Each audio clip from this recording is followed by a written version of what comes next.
convidar você nesse momento a ficar de pé. Nós vamos ler um texto muito conhecido. João 3,16.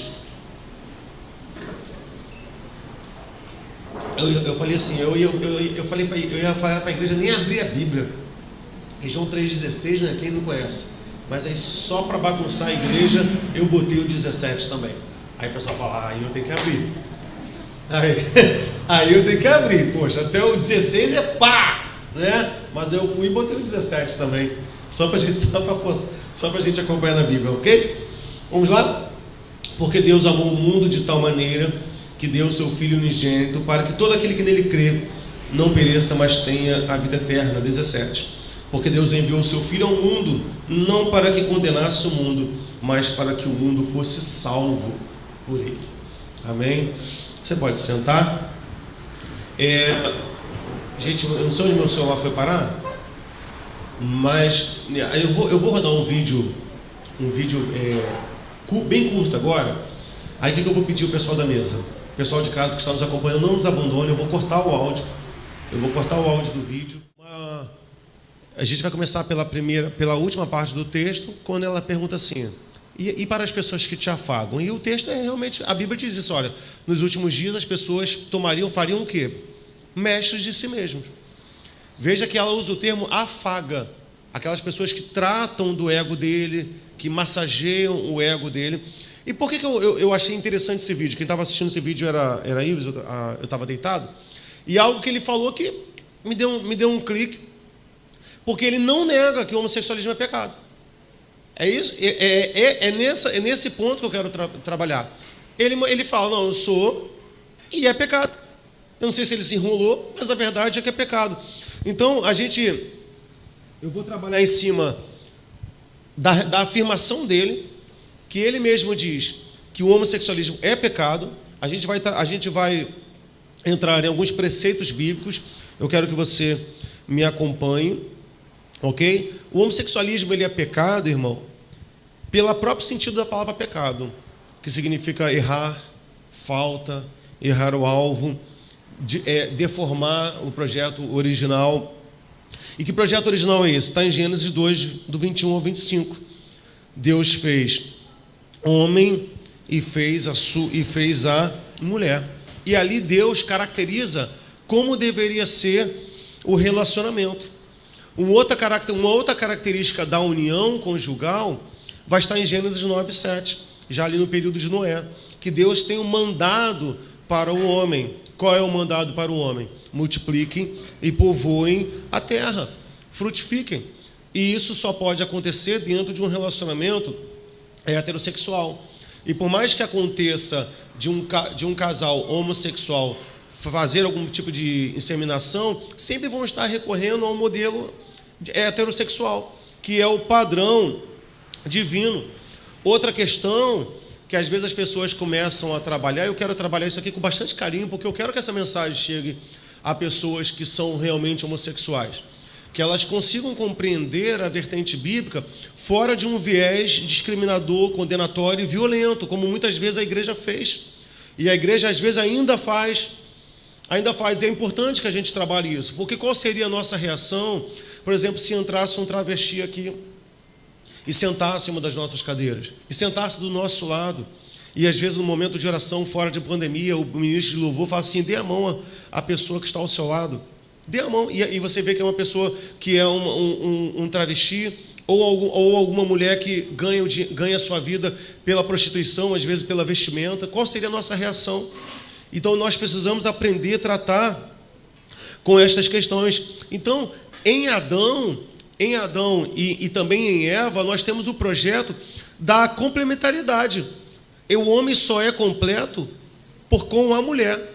Veja que o homem é feito, Deus não encontra auxiliadora para a mulher, e Deus faz Adão cair num profundo sono e retira-lhe dele a costela. Não há opção do homem em escolher quem será o indivíduo que vai lhe complementar. Porque Deus não perguntou a Adão que tipo de pessoa você quer. Não, ele fez Adão adormecer. O homem não teve gerência de decidir se poderia ser um homem, um outro homem. Não, Deus foi lá e fez a mulher. então o homem só é completo. Essa é a ideia dos dois se tornarem uma só carne no ato do relacionamento, porque é no relacionamento que a mulher volta para o homem. É nessa conjunção carnal. Eu estou sendo bem formal aqui, porque eu ia pedir que as crianças não ia até fazer um cineminha, mas esqueci. Mas é nessa conjunção que o homem se torna completo, quando essa mulher volta para o seu corpo. E a gente não tem isso dentro de um padrão de um relacionamento baseado na homoafetividade. Esse padrão vai se manter na Bíblia o tempo todo, até que a gente vai ter a descrição de Sodoma e Gomorra. A palavra vai nos mostrar que Sodoma e Gomorra ela foi destruída pelo pecado também da homossexualidade, mas não só por causa do pecado da homossexualidade. Sodoma e Gomorra ela tinha uma compilação de pecados que desagradavam ao Senhor. Eles tinham a questão da libidinagem sexual profana, tinha sim. Eles tinham também falta de justiça social para com os pobres, e em vários textos da Bíblia Deus condena isso. Em vários textos da Bíblia Deus mostra que isso afeta de uma forma a lhe causar ira no seu coração, quando o pobre é tratado com injustiça, quando o empregado é tratado com injustiça também pelo seu patrão, quando o pobre é oprimido pelo governo, pela política. Deus também vai acusar Sodoma e Gomorra também de falta de hospitalidade para com estrangeiros. Deus trabalha isso em alguns outros textos bíblicos também de uma forma bastante severa, que nós devemos ser hospitaleiros com as pessoas. Inclusive, ele até nos diz que muitos de nós, às vezes, podemos até hospedar anjos sem saber. Deus testa esse amor conosco. E aí o texto de Sodoma, ele não está baseado só ali no relato de Gênesis, mas Ezequiel 16, 47 ao 50 vai dizer: todavia não andaste nos seus caminhos, nem fizeste conforme as suas abominações, mas como se isso fora muito pouco, ainda te corrompeste mais do que elas em todos os teus caminhos. Vivo eu, diz o Senhor, que não fez Sodoma tua irmã, nem ela nem suas filhas, como fizeste tu e tuas filhas. Eis que esta foi a iniquidade de Sodoma, tua irmã, soberba, fartura de pão, abundância de ociosidade, teve ela suas filhas, mas nunca fortaleceu a mão do pobre e do necessitado, e se ensoberbeceram e fizeram abominações diante de mim. Portanto, vendo isto, eu tirei eles dali. Veja que Ezequiel já está dando uma outra perspectiva, que a gente está acostumado a ligar a questão da sodomia só pela questão sexual. Veja que a queixa de Deus aqui é pela falta de justiça social. Veja que ele diz que sobra pão. Veja que ele diz que não há escassez de comida, mas o pobre, ele é explorado. Mas o pobre, ele não é amparado. Já lá na carta de Judas, que Judas só tem um capítulo, no versículo 7 de Judas, vai dizer: igualmente Sodoma e Gomorra e as cidades vizinhas, que também se entregaram à imoralidade e adotaram práticas contrárias à natureza, foram postas como exemplo do castigo de um fogo eterno. Então, o que é essa prática contrária à natureza? É aquilo que contraria o projeto, o design e a estética divina para o relacionamento, que é o homem e a mulher, focados na fecundidade e na ação de ser completos entre eles. Tudo fora disso foge do padrão da natureza, inclusive a bigamia. Porque o homem só pode ser completo com a sua mulher, não com duas mulheres. Entende? Foge também o padrão da natureza. A gente pode conversar com isso mais lá na frente. Por exemplo, a decisão de muitos casais evangélicos que se casam para não ter filhos. E decidem, por exemplo, nós temos 3 filhos, eu não pude ter filhos naturais, por uma questão fisiológica minha, mas a decisão, por exemplo, racional de não ter filhos, diante da Bíblia é pecado. E muitos casais estão...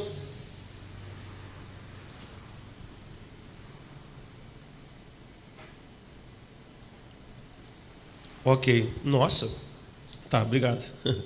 E muitos casais decidem não ter filhos, é pecado. Vou deixar essa bomba aqui no colo de vocês, mais na frente a pastora Ives prega sobre isso, ok? Porque é uma outra ordenança divina, cresçam e se multiplicam. A gente enfrenta situações? Enfrenta. Muitos casais não podem ter filhos? Sim.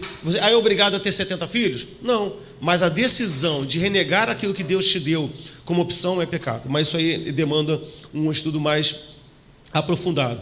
Então veja que a prática, o tema da homossexualidade, ele não vai versar apenas no Velho Testamento. Muitas pessoas às vezes querem dizer que isso é algo defasado, porque os textos bíblicos que a igreja mais se apega é Levítico 18 e Levítico 20, que vai dizer que se deitar com outro homem é algo abominável diante do Senhor. Levítico 18, 22 e Levítico 20, 13, que se relacionar com outro homem é pecado. 1 Coríntios 6, de 9 a 11, vai dizer assim: ou vocês não sabem que os justos não herdarão o reino de Deus? Não se engane, nem imorais, nem idólatras, nem adúlteros, nem afeminados, nem homossexuais. Veja, aqui apóstolo Paulo separa, deixa eu terminar o texto, nem ladrões, nem avarentos, nem bêbados, nem maldizentes, nem roubadores herdarão o reino de Deus. Aqui, de certa forma, o pastor ali em questão tem até uma certa lógica, quando ele diz que aquele que fala mal do seu irmão também não vai para o céu, porque a Bíblia diz que o avarento também não vai. E, inclusive, esse avarento está no mesmo texto do homossexual. Apóstolo Paulo não separa, ele está no mesmo texto. Aquele que trata com usura, aquele que não ajuda o seu irmão, aquele que valoriza, aquele que endeusa, sei lá, né? Aquele que diviniza o seu dinheiro, que idolatra as suas próprias finanças, ele não vai para o céu, segundo o relato bíblico, da mesma forma que o homossexual não vai. E aqui a gente tem uma outra perspectiva social, porque há no círculo masculino a ideia de que o homossexual é só aquele que faz o papel feminino. Se você conversa entre pessoas de fora da igreja, a gente ouve isso aos baldes, de homens que não se sentem homossexuais pelo fato de não tomarem a postura feminina, de saírem, por exemplo, com transexuais, com travestis. Eles dizem que não são homens. Por exemplo, uma aluna às vezes me perguntou: você sairia com uma mulher trans? Eu falei: não. Mas isso não te deixaria de fazer você um homem, porque é ele que é homossexual. Mas o texto aqui é bem claro.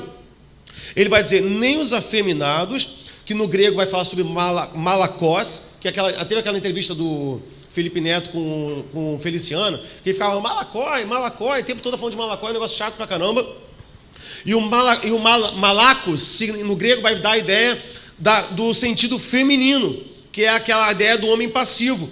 E quando ele vai dizer sobre homossexuais, a palavra no grego é arsenokoitai, que significa sodomita, que é o homem passivo. Os dois são igualmente condenáveis.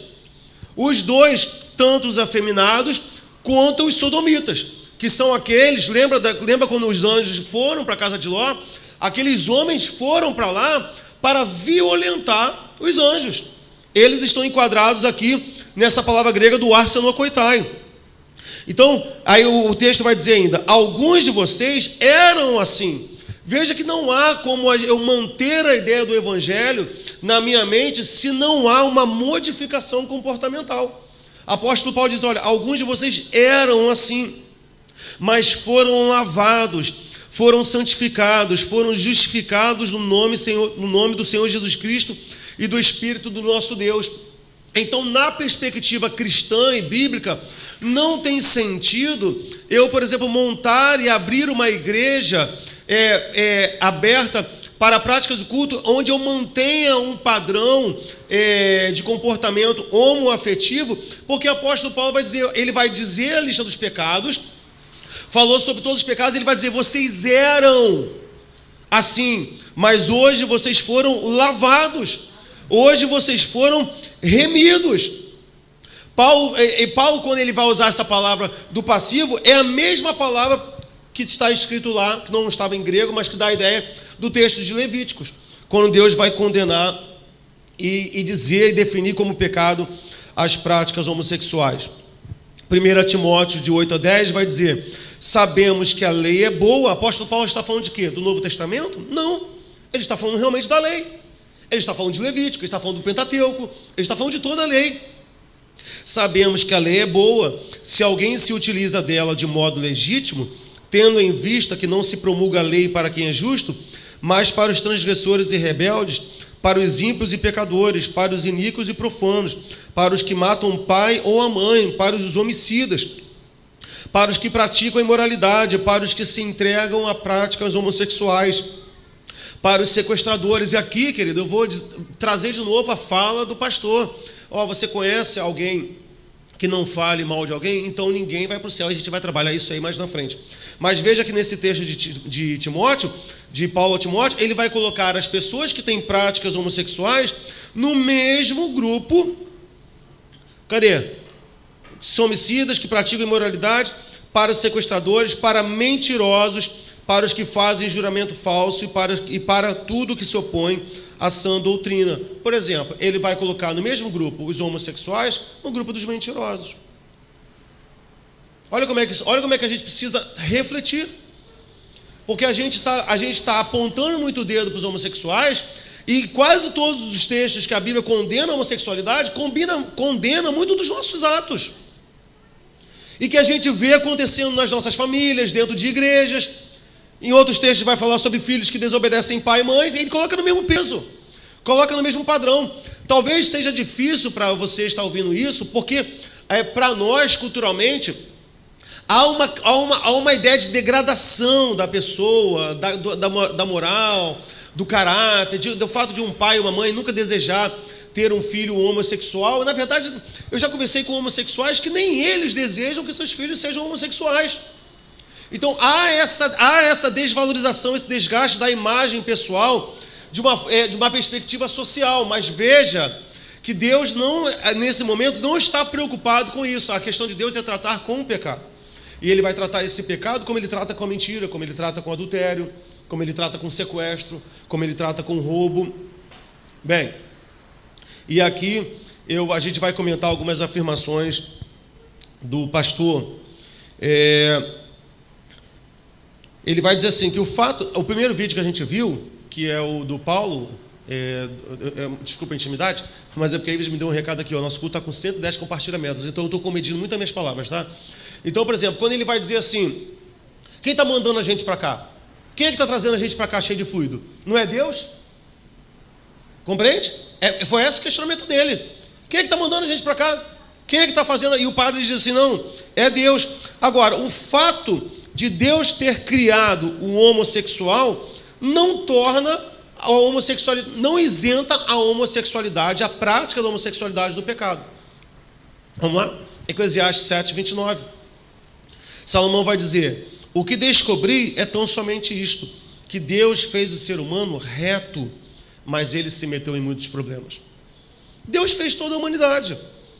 Deus fez, mas o homem cava os seus próprios pecados, cava as suas próprias demandas. Tiago 1:12-18. Bem-aventurado o homem que sofre a tentação, porque quando for provado, receberá a coroa da vida, o qual o Senhor tem prometido aos que amam. Ninguém sendo tentado, diga, de Deus sou tentado.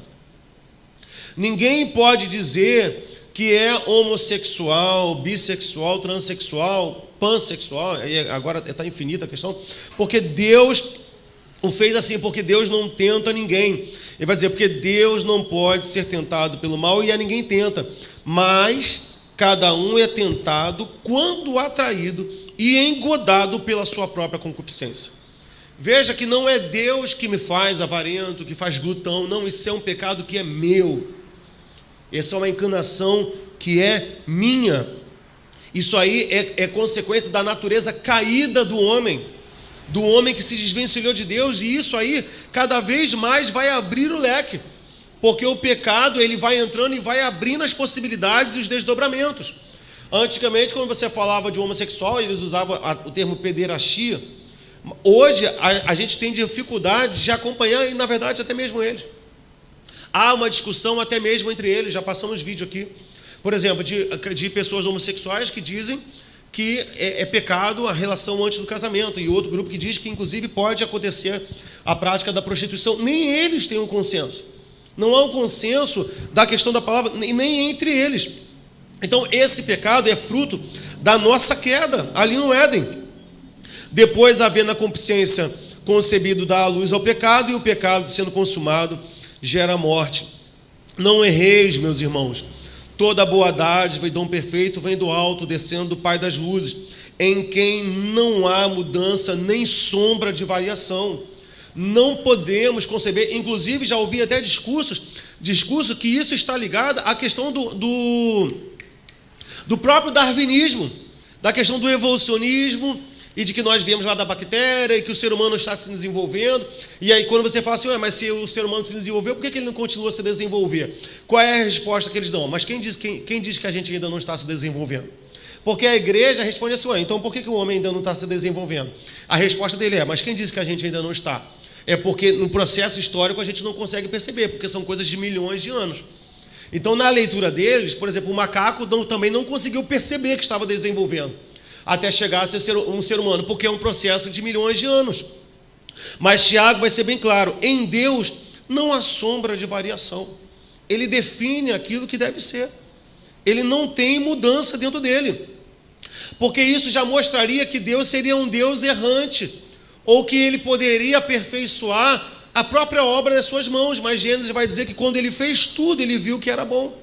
Ele já fez tudo perfeito. Deus não fez nada que precisasse ser melhorado ou ser aperfeiçoado. O evolucionismo, ele nega a ação de Deus nessa perspectiva. Deus não está melhorando nada, ele fez tudo perfeito. Segundo a sua vontade, ele nos gerou pela palavra da verdade, para que fôssemos como primícias das suas criaturas. O que é a primícia? É aquela parte que é reservada para o Senhor. Então, de tudo aquilo que foi criado, nós somos a primícia de Deus. Entre as árvores, entre os animais, porque nós fomos reservados e separados para o seu louvor. Bem, aí o pastor no vídeo aí vai dizer, só para ver como a igreja encara, mesmo com todo esse escândalo da questão da pedofilia, aí ele vai tentar meio que vilanizar a igreja, dizer que a igreja aceita muito bem a pedofilia, mas não aceita o homossexualismo. Ali ele sutilmente quis colocar a igreja uma máscara de vilão, e ali a própria entrevistadora rebate ele, que diz assim, não, mas eu acho que é porque as pessoas não acreditavam. E aí ele cita o texto, não, porque as pessoas me acusam, que dizem que o homossexual não vai para o céu e que é pecado, e a apresentadora diz, mas a Bíblia diz isso? Aí tu percebe que ele engole seco no vídeo, ele não estava pronto para responder. Tu percebe que na hora que a entrevistadora fala assim, mas a Bíblia diz isso? Ele fala assim, eu não quero entrar nessa questão, e a questão é o texto de 1 Coríntios 6,10, não erreis nem os devassos, nem os idólatras, nem os adúlteros, nem os efeminados, sodomitas, nem ladrões, nem avarentos, nem bêbados, e aqui ele vai dizer, nem os maldizentes, que são as pessoas que falam mal das pessoas. A gente precisa refletir sobre isso. Eu posso não ser homossexual, mas quando eu presto a minha boca para falar mal de uma outra pessoa, de um irmão meu, ou mesmo de uma pessoa que nem professe fé nenhuma, eu estou enquadrado no mesmo texto das pessoas que ficaram fora do reino de Deus. Compreende?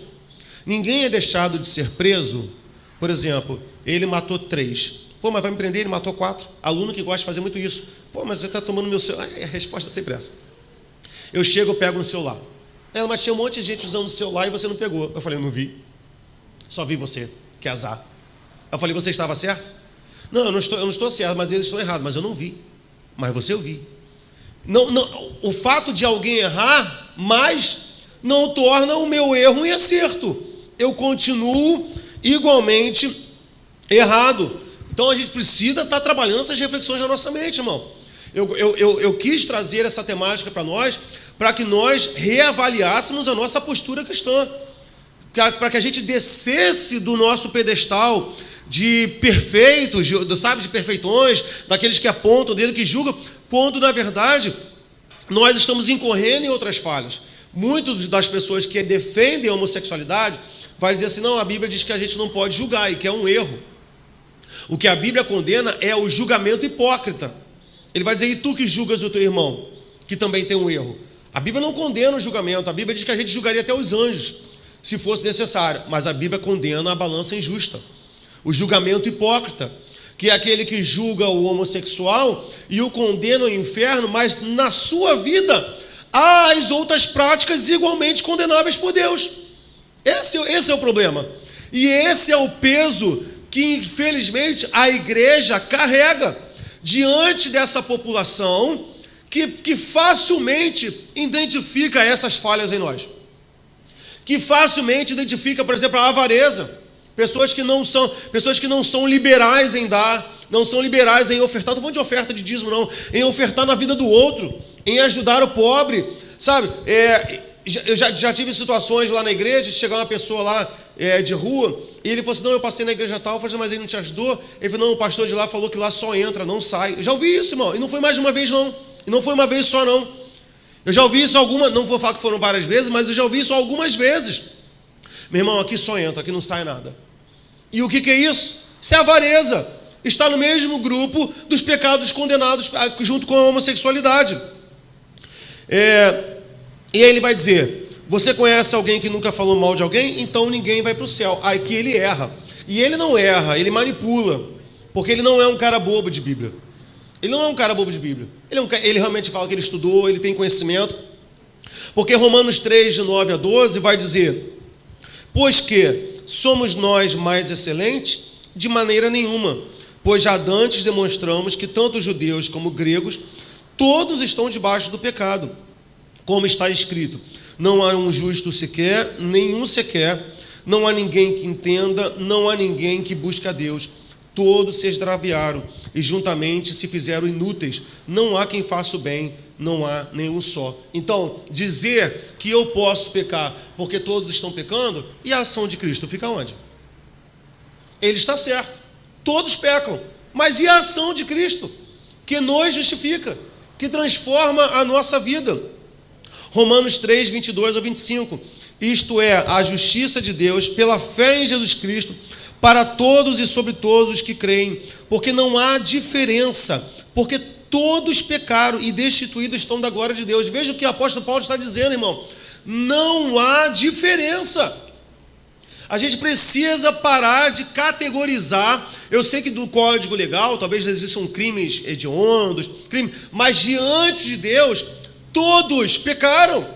Então, quando nós não tínhamos entregue a nossa vida a Cristo como nosso único e suficiente Salvador, eu poderia ser o cara mais cafona da vida. Sabe aquele cara todo certinho, mesmo que não é crente? Aquele cara criado numa família formal, cumpridor dos seus deveres. Mas o apóstolo Paulo vai dizer, igualmente, todos pecaram. Porque só há um pecado que não tem perdão. Que pecado é esse? É a blasfêmia contra o Espírito Santo, que é o renegar a obra de Cristo salvadora no homem. Fora esse pecado, que não tem perdão, todos os pecados são perdoáveis. E a igreja precisa compreender isso. A igreja precisa compreender isso numa perspectiva bíblica. Eu já falei aqui que uma vez uma pastora... Eu não estava sabendo qual era o ponteiro da hora e do minuto. Né? Uma vez uma pastora falou assim, não, é porque a igreja não descobriu o segredo. Falou isso para mim, gente. Eu não ouvi, não, ela falou isso para mim. Aí estava a igreja ainda não descobriu a forma de curar a homossexualidade. Na hora eu parei na hora, falei, opa, vou anotar. Tem que pegar umas irmãs de oração e ungir lá na deficiência dos irmãos. Eu falei, que isso, irmão? Eu falei, que isso? Irmão, toda a nossa guerra é na mente. Todas as sensações se computam na mente. Tudo aquilo que a gente sente no corpo é porque a mente formula. Não existe demônio na minha mão, não existe demônio no meu cotovelo. Não, é porque o demônio está alojado lá. E aí, se não tivesse como piorar, o marido dela, que eu também não sei se era pastor, é pastor? Falou assim, se é na minha igreja, eu levo todo mundo para a Vila Mimosa. Eu falei, o quê? Eu falei, você está brincando. Aí ele ficou meio sem graça, porque ele achou que a gente ia entrar naquela coisa jacosa. Veja, e aí, por causa disso, muitas pessoas são feridas.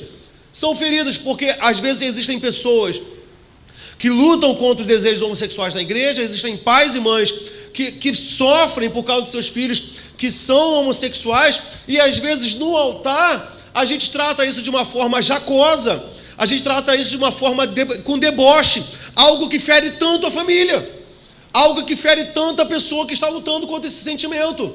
E eu brinco com o sentimento dessas pessoas. Só que Paulo vai dizer, igualmente, todos pecaram e destituídos foram da glória de Deus. Mas aí ele vai continuar, sendo justificado. É esse aqui que o pastor erra.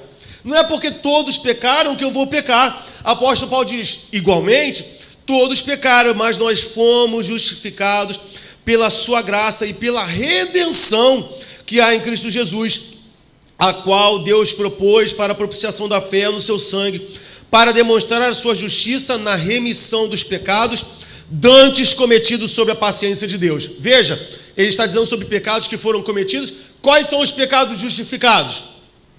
É uma vida de pecado? Opa, sou crente, vou continuar pecando? Não. A justificação pela justiça de Deus efetua na remissão dos pecados cometidos antes de eu conhecer a Deus. E sobre o quê? Sobre a paciência de Deus. Veja que Deus tem muito mais paciência, às vezes, com um não crente do que com um crente que peca. Porque enquanto ele não conheceu a verdade, Deus coloca isso no tempo da ignorância. E o seu desejo de salvar faz com que a sua longanimidade aumente. Mas Hebreus vai dizer que se nós pecamos tendo conhecimento da salvação, já não resta mais sacrifício pelos nossos pecados. Veja que Deus trata o pecado do seu povo de uma forma muito mais severa que ele trata o pecado do ímpio. Porque nós já fomos iluminados pela verdade. 2 Pedro 3,9 vai dizer: o Senhor não retarda a sua promessa, ainda que alguns tenham por tardia. Ele é longânimo para conosco, não querendo que alguns se percam, senão que todos venham a se arrepender. Por que Jesus Cristo não voltou ainda? Porque na sua paciência e na sua longanimidade, ele deseja que todos venham ao arrependimento. Esse é o motivo que ele ainda não voltou. É o desejo dele, que todos venham a se arrepender. Aqui é uma das outras minhas dificuldades com a questão da predestinação. E aí ele vai dizer, então ninguém vai para o céu, e é por isso que nós precisamos de Jesus, porque Jesus pega os nossos pecados, como diz na palavra de Deus, o amor cobre multidão de pecado. Bem, há dois textos em Provérbios que vai tratar esse texto em relação ao relacionamento. Olha, não ofenda o seu irmão, o amor cobre multidão de pecado, que fala sobre perdão. O Eduardo falhou comigo, a Ana Paula, o Mateus falhou comigo. Não crie rixas, não crie contenda, o amor cobre multidão de pecados. Mas o texto que ele vai dizer sobre isso é: irmãos, se algum dentre vós se tem desviado da verdade e alguém o converter, saiba que aquele que fizer converter do seu erro e do seu caminho um pecador, salvará da morte uma alma e cobrirá multidões de pecados. Veja a incoerência. O amor de Deus não encobre multidão de pecados como se ele fosse um lençol e o pecado estivesse acontecendo ali embaixo, como se ele estivesse, eu estou tampando o pecado para que o Pai não veja, mas o pecado está rolando. Não, o texto é completo. Irmãos, se alguns têm se desviado da verdade, ele está falando sobre desviado. E aí ele vai dizer, e se converter, e voltar ao caminho, saiba que aquele que fizer converter do seu erro um pecador, então há conversão. Como é que Deus cobre essa multidão de pecados? Quando há a conversão e o abandono do erro. Como é que ele faz isso? Hebreus 10, de 10 a 12. Na qual vontade temos sido santificados pela oblação do corpo de Jesus Cristo. E assim todo sacerdote aparece a cada dia, ministrando e oferecendo muitas vezes os mesmos sacrifícios, mas nunca pode livrar os pecados. Mas este, havendo oferecido para sempre um suficiente sacrifício pelos pecados, está assentado à destra de Deus. Veja que ele está dizendo, o sacrifício dos outros sacerdotes não eram capazes de tirar os pecados, mas o sacrifício de Jesus Cristo nos limpa de todo o pecado. Ele nos limpa. Não dá para compreender como eu posso me tornar limpo estando ainda em posse daquilo que outrora me sujava. Por exemplo, vou dar um exemplo claro aqui, que eu brinco muito com os meus alunos. Às vezes os meninos falam assim, professor, eu vou tomar banho. Eu falei, mostra a cueca. Mostra a cueca aí, que você trouxe, a limpa. Não trouxe. Eu falei, tu vai tomar banho para quê? Tu já viu alguém trocar o óleo e colocar o mesmo filtro? Troca o óleo, bota o filtro antigo. Porque se você está limpo, o que você espera? Que a pessoa use o quê? Roupas limpas. Não tem sentido eu dizer que Jesus Cristo me lavou dos pecados se eu continuo com as mesmas vestimentas do passado. Porque elas continuam me sujando. Entende? Jesus Cristo, ele me lava e ele também me dá novas vestes. Ele me dá uma nova forma, ele me apresenta uma nova forma de viver. 1 João 5, de 3 a 5, vai dizer, porque este é o amor de Deus, que guardemos os seus mandamentos, e os seus mandamentos não são pesados. Dá para fazer. Veja, o amor cobre os pecados. Mas o que esse amor faz? O que esse amor faz? Ou como é que ele caracteriza na minha vida? Quando eu obedeço, e guardo os seus mandamentos. Porque todo que é nascido de Deus vence o mundo. E esta é a vitória que vence o mundo, a nossa fé. Quem é que vence o mundo, senão aquele que crê que Jesus Cristo é Filho de Deus? Dá para vencer. Dá para vencer. Qualquer pecado é facilmente vencido quando a minha fé está em Jesus Cristo. Só que qual é o discurso da mídia? Qual é o discurso da televisão? Quando fala, você vive uma vida desgraçada, uma vida sofrida, oprimida, e fica com aqueles termos do tal do sai do armário, né? Ele quer mostrar para ele que não há como lutar com aquilo que há dentro do peito dele, que há dentro do seu coração. Só que a Bíblia diz o contrário. A Bíblia diz que nós podemos vencer sim. A Bíblia diz que Deus não dá nada que seja demasiadamente pesado, que esteja além das nossas forças. Então nós não somos dependentes de Jesus Cristo, como ele diz assim, eu só quero dizer para você que você é tão pecador quanto eu.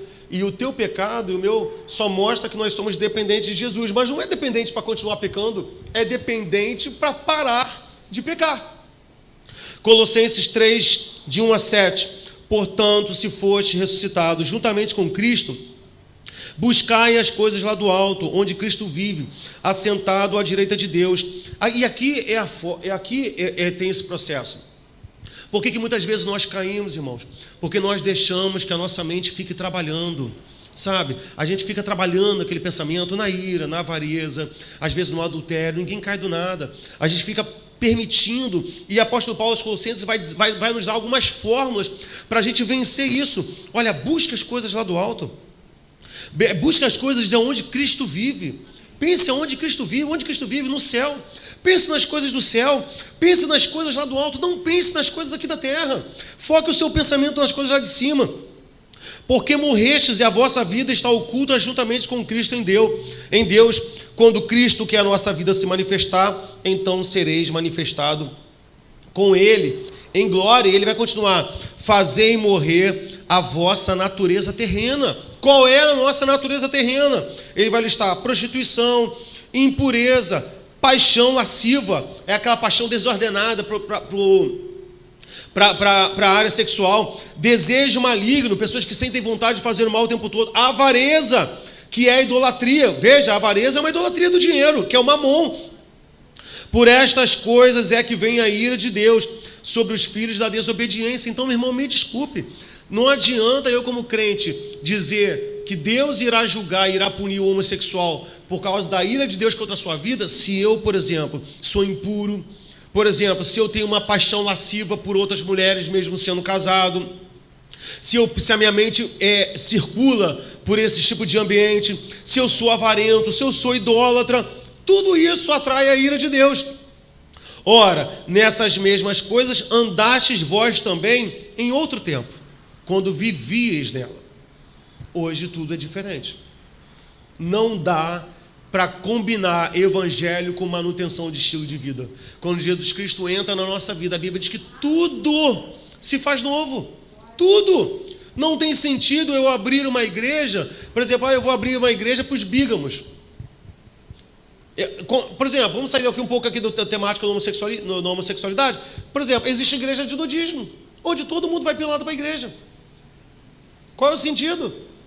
Eu estou numa prática e eu quero que uma igreja se adapte àquilo que eu quero viver. Foi o que a entrevistadora falou. Mas e para o pessoal que te afaga? E para o pessoal que te afaga? Não, para esses aí eu vou ser pastor. É incoerente. João 3, de 5 a 7, Jesus respondeu: na verdade te digo que aquele que não nascer da água e do Espírito não pode entrar no reino de Deus. O que é nascido da carne é carne, o que é nascido do Espírito é Espírito.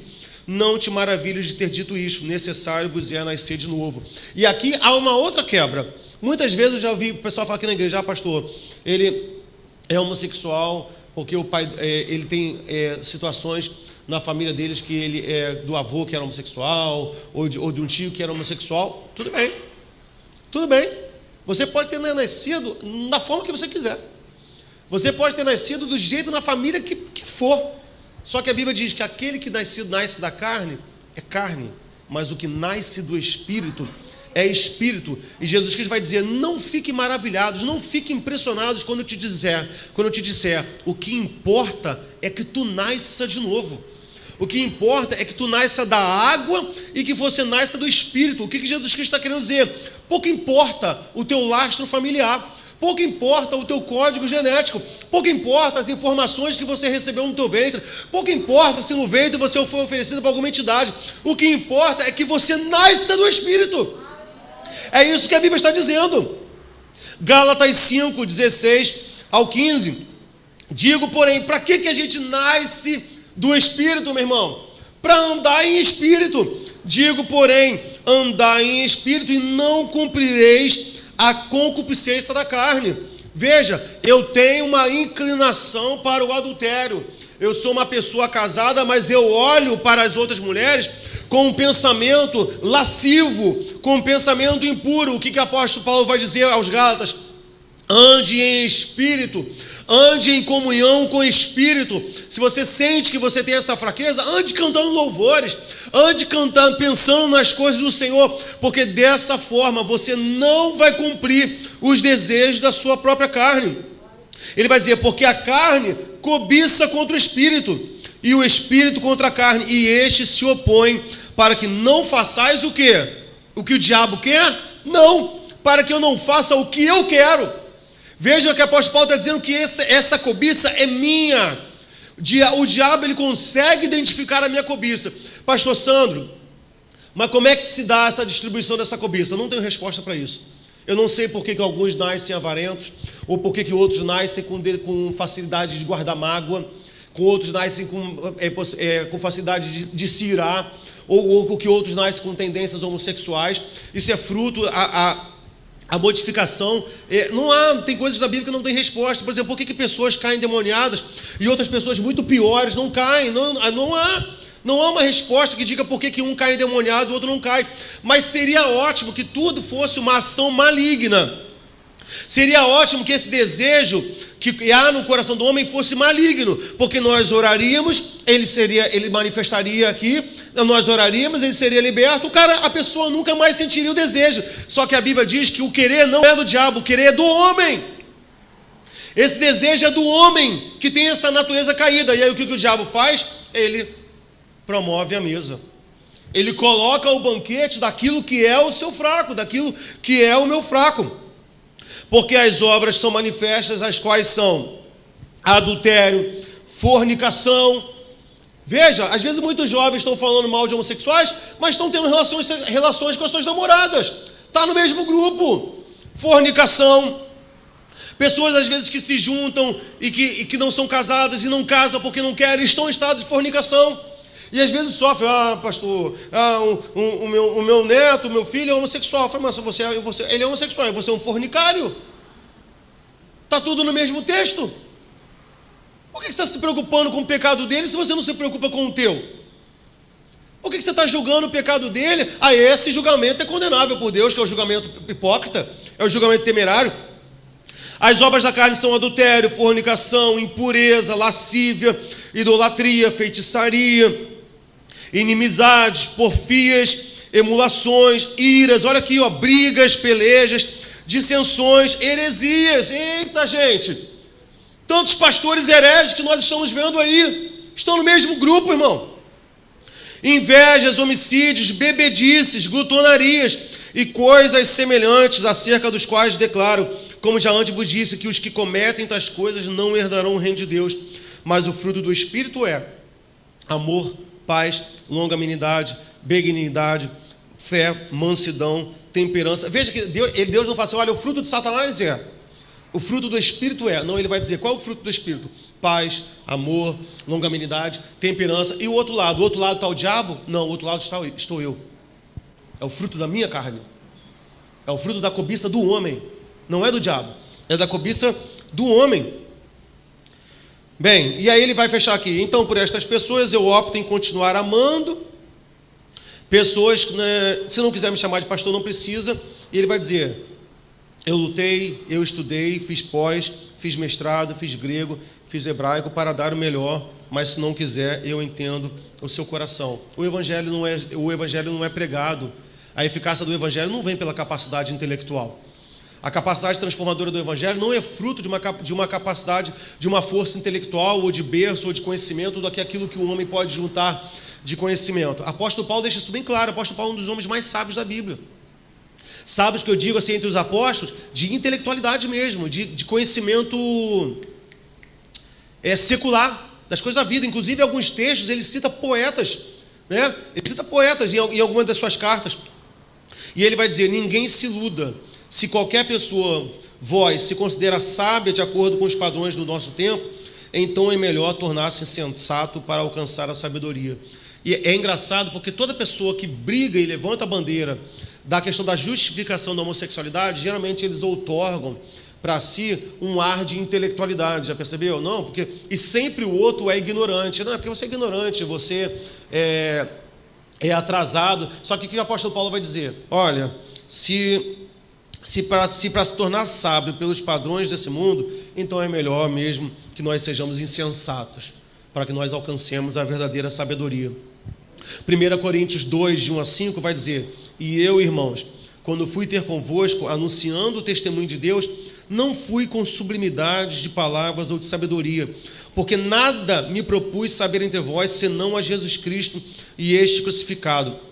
E eu estive convosco em fraqueza, em temor e em grande temor. A minha palavra e a minha pregação não consistiram em palavras persuasivas de sabedoria humana, mas em demonstração de espírito e poder, para que a nossa fé, veja isso, para que a minha fé não se apoie em sabedoria humana. O que ele está querendo dizer? Não, eu tenho conhecimento. Você pode basear a sua fé em sabedoria humana, mas o apóstolo Paulo diz que a minha fé precisa estar baseada no poder de Deus. Não é em sabedoria, não é em teólogos. Não, eu quero justificar as minhas ações, eu achei um teólogo que fala o que eu quero ouvir. Não, a minha fé precisa estar baseada no poder de Deus.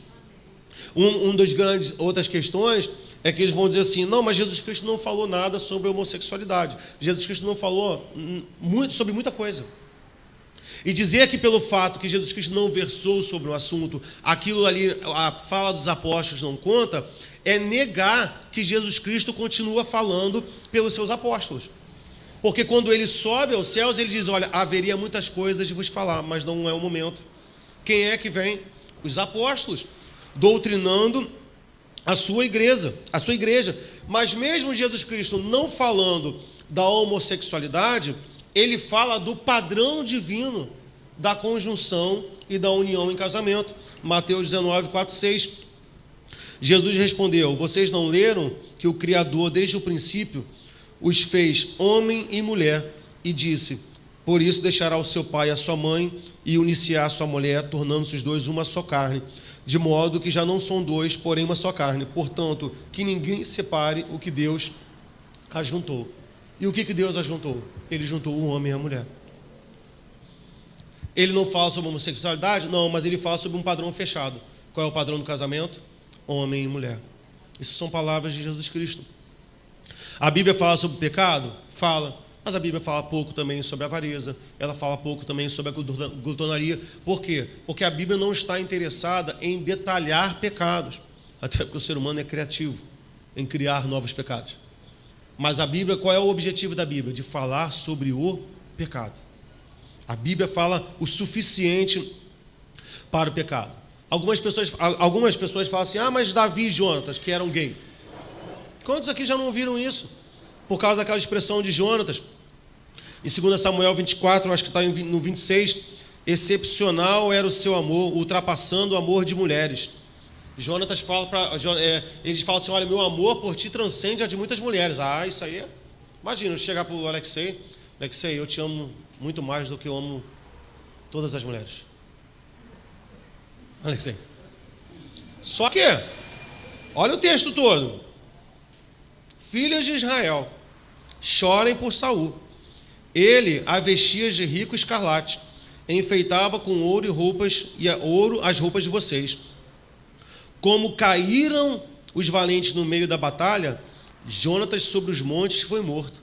Estou angustiado pela causa do meu irmão Jonatas. Você era muito amável comigo. Excepcional era o seu amor, Davi falando de Jonatas, ultrapassando o amor de mulheres, como caíram os valentes e pereceram as armas de guerra.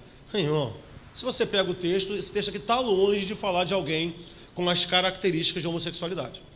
Porque ele compara Jonatas a uma arma. Ele vai dizer, chorem mulheres. Chorem mulheres.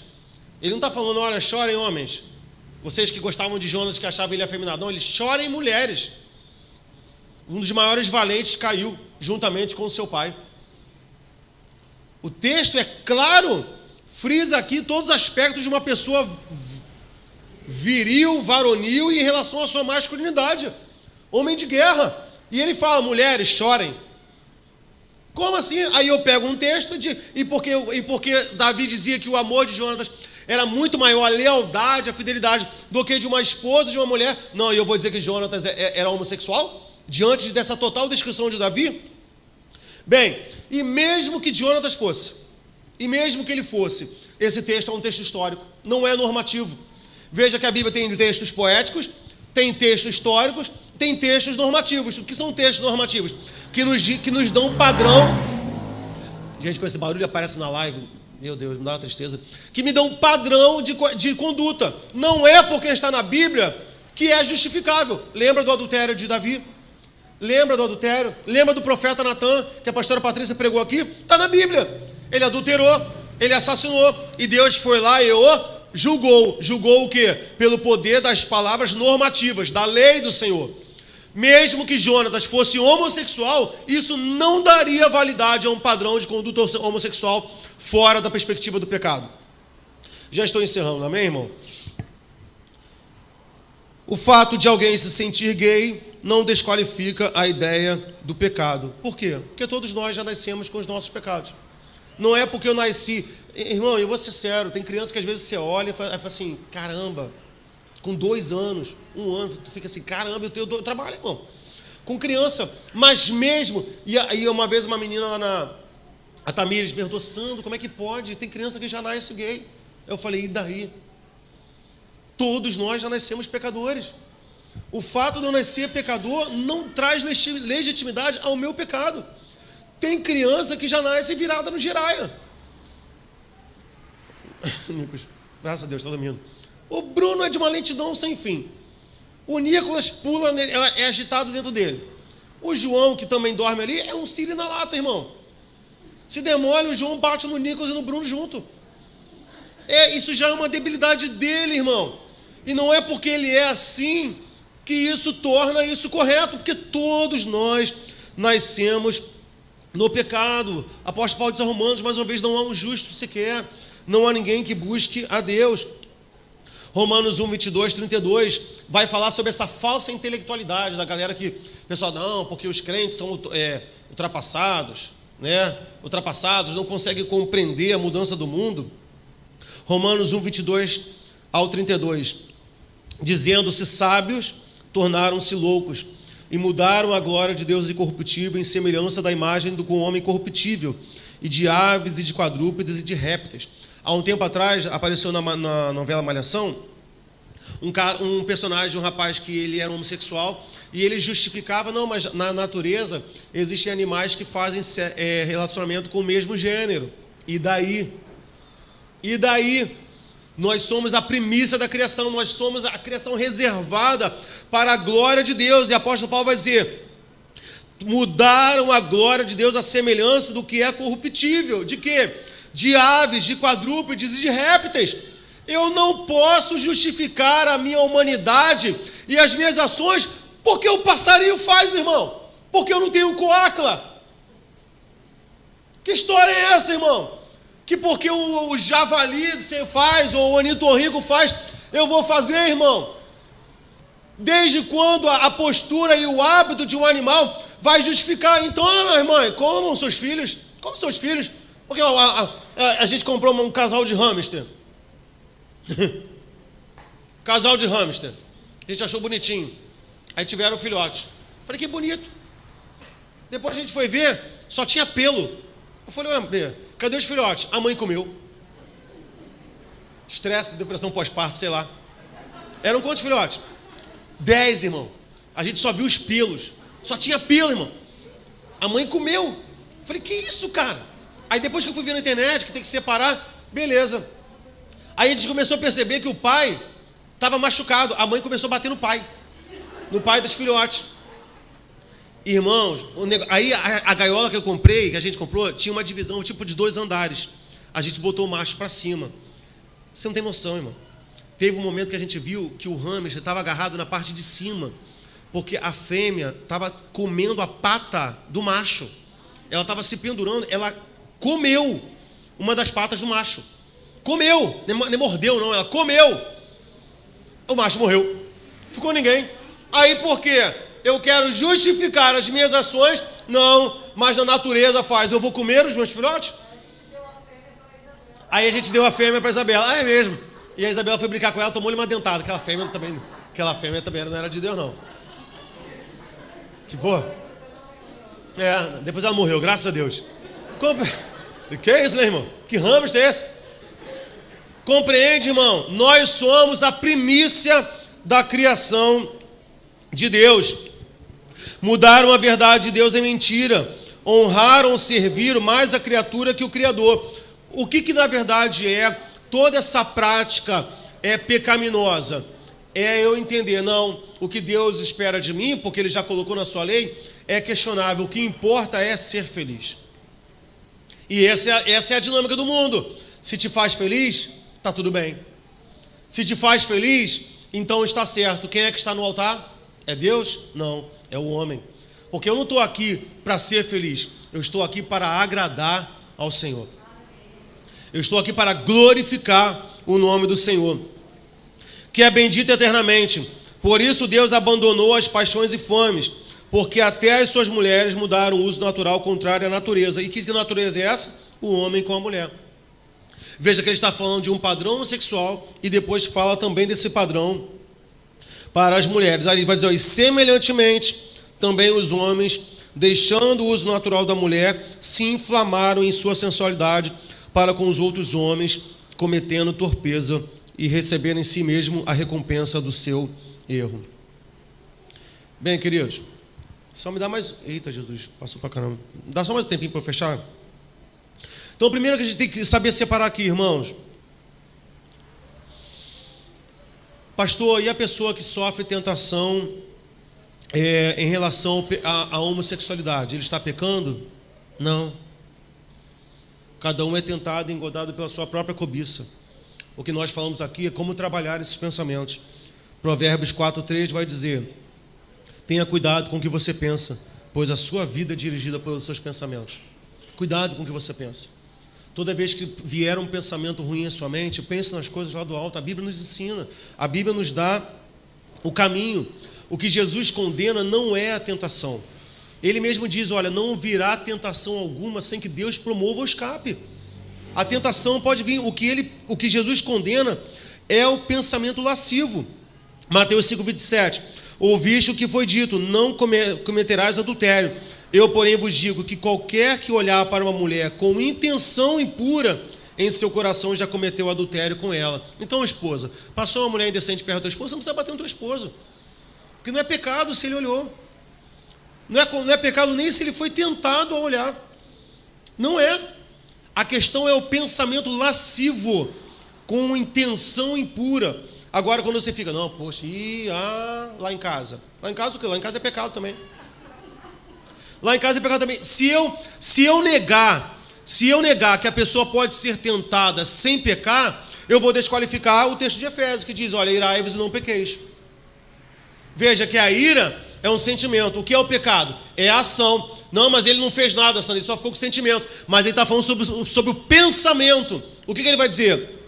Não deixe que o sol se ponha sobre a sua ira. Ele está falando sobre alguém que fez? Não. Ele está falando sobre alguém que ficou reformulando aquele pensamento de ira em sua mente.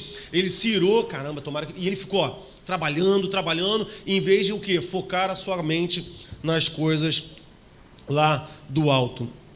A diferença para a nossa vida, meus irmãos, é a ação do Espírito Santo.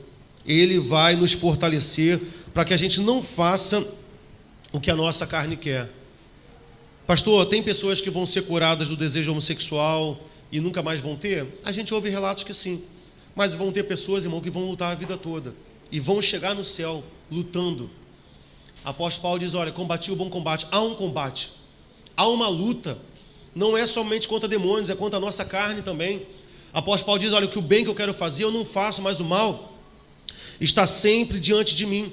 Aí muitos vão me questionar, falam assim, mas então Deus não liberta? É claro que Ele liberta. É claro que Ele liberta, mas Ele me liberta de mim mesmo, para que eu tenha liberdade de não fazer aquilo que o meu desejo me obriga. Romanos 6,12. Não reine, portanto, em vosso corpo mortal o quê? O pecado, para que obedeçais às suas paixões. O meu desejo é me irar. Não reine sobre a tua vida. Os meus sentimentos não podem reinar sobre mim. Deus me libertou, inclusive, de mim mesmo. Para quê? Para buscar a sua vontade. Salmo 119, 45. Andarei em liberdade, pois busco os teus preceitos. E para a gente estar fechando aqui, como que a igreja deve lidar com a questão da homossexualidade? Primeiro, irmão, amando, cuidando, não excluindo, sabe? Não fazendo nenhum tipo de dissensão.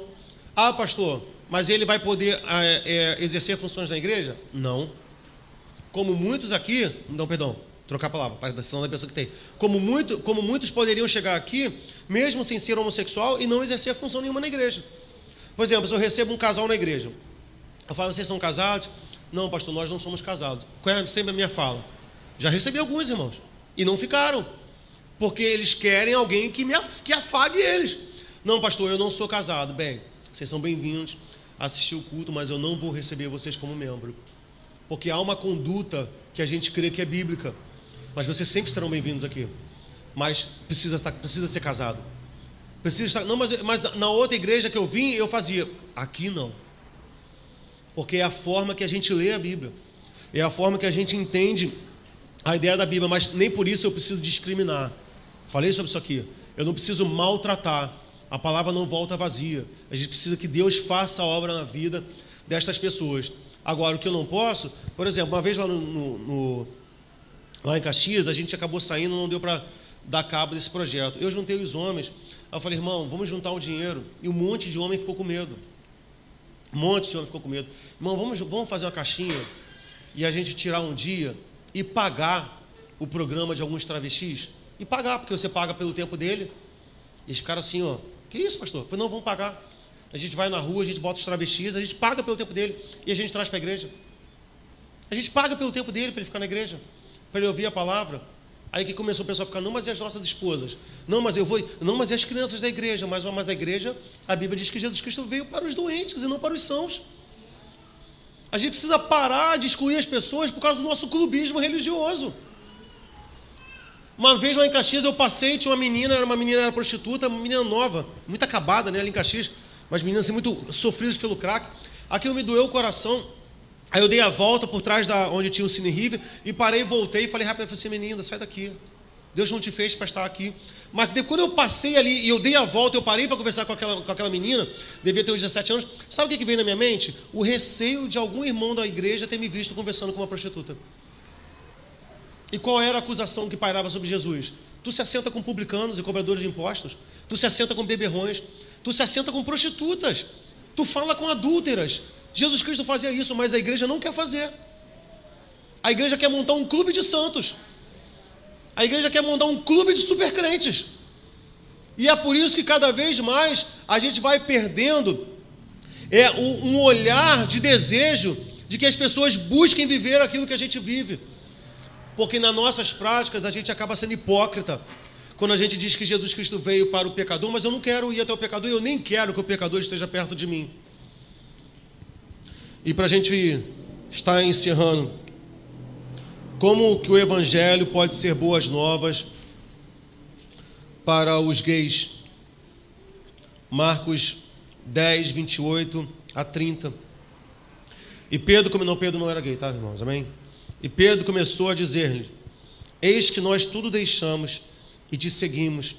E Jesus respondendo disse, em verdade vos digo, que ninguém há quem tenha deixado casa, pai, irmão ou irmã, ou pai ou mãe ou mulher, ou filhos ou campos, por amor de mim e do Evangelho, que não receba 100 vezes tanto já neste tempo, em casas e irmãos e filhos, em campos, com perseguições no século futuro, a vida eterna. Seguir a Jesus inclui abandonar uma vida. A Bíblia diz que Jesus diz, quem quiser vir após mim, pegue a sua cruz e siga-me. Para um homossexual, para eles que estão me ouvindo agora, a graça o fortalece para abandonar também essa vida. É entender que a graça sobeja muito mais do que qualquer outra coisa. Apóstolo Paulo pediu que o Senhor retirasse o seu espinho na carne. E qual foi a resposta de Deus? Paulo, a minha graça te basta, porque a graça de Jesus Cristo é maior fonte de prazer do que qualquer coisa que eu possa viver na face da terra. Se eu pudesse dar um conselho para as pessoas que lutam contra a questão da homossexualidade, muita gente fala assim, não, casa logo que vai resolver. Não, eu não acho isso. Talvez o maior conselho para essas pessoas, talvez fossem considerar a castidade, considerar serem castos diante do Senhor e viverem a sua vida votada ao Senhor, trabalhando para o Senhor. Mateus 19, de 10 a 12, vai dizer, se esta é a situação do homem, os discípulos disseram, em relação à mulher, não convém casar.